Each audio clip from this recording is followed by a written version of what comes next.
Okay, ladies and gentlemen, so we'll start the session now, because we want to make sure you can all see this stuff before if some of you disappear for your flights. So now in this session, we're going to be looking at the scientific flagships that have already been deployed.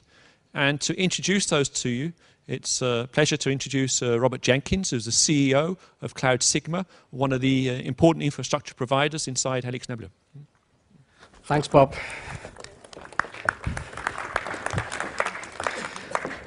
So I'm just going to give you guys some flavor ahead of the presentations that we're going to see on the flagship deployments. And coming from a technology company, I'm relying on a very high-tech solution for you. So I'm going to spare you another slide deck because you've got some more coming up. So just really to stress once again, you know, one of the key things to understand about Helix Nebula is we're trying to solve some of the hard problems in computing. So these workloads and the flagship use cases that you hear about, these are actually really challenging computing problems in the existing technology world.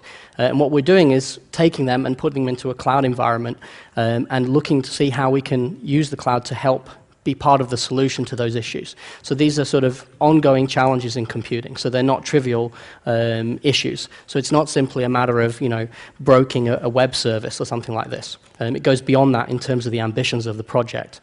Last year, in 2013, after 2 years of hard work, we announced that we successfully deployed the 3 flagship use cases across multiple cloud providers. And that was the real milestone that we achieved by 2013.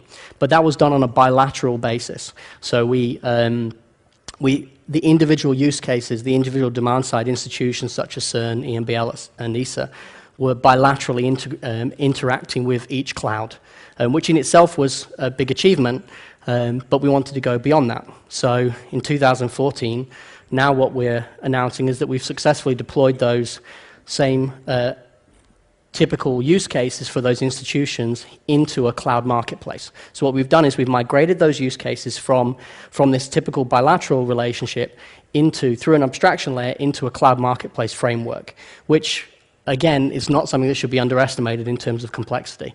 So there were a lot of challenges around doing that, both technical but also legal, and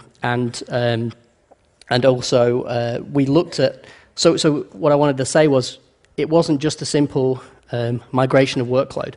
We actually looked at what the other implications are when you move into a cloud marketplace. So you then have legal implications, you have support implications, as we've seen. And what we've done is we've made use and leverage and reached out to other initiatives and investments that have been made in Europe to help make that a reality, especially in the public sector. So, for example, we've been leveraging the GEOT network, and we have the collaboration with Dante to allow customers to move data between the clouds and between the end user and the cloud, which becomes important when you go beyond a simple bilateral relationship. So that's one of the areas which was also part of the market, which is also part of the marketplace. And again, we've worked and liaised with EGI so that those same customers that have existing investments in infrastructure that don't go away when they start buying from the cloud can also leverage those infrastructure investments that are exposed via EGI whilst using the marketplace as well. So that's also another important area. And this is just the beginning. So this marketplace at the moment exposes simple IaaS services, so simple infrastructure as a service. So you can spin up virtual machines, so you're talking CPU, RAM, and storage. But that's, again, a very small subset of the potential. What we see and what we want to do with the marketplace, and you'll hear later from the European Space Agency and Cloud.io more about this, is actually use this marketplace for infrastructure as a framework for doing value-added services on top. So this can go well beyond infrastructure into PaaS and SaaS layers as well, and to actually use this, essentially let it feed back on itself.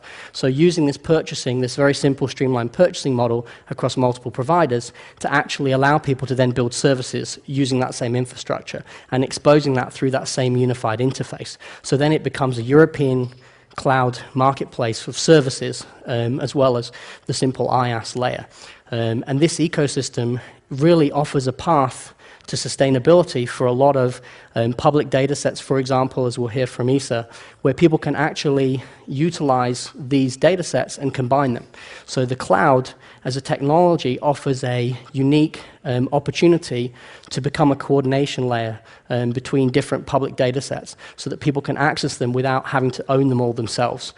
So it allows people in a very democratic way to access a lot of these data sets that they haven't been able to do previously.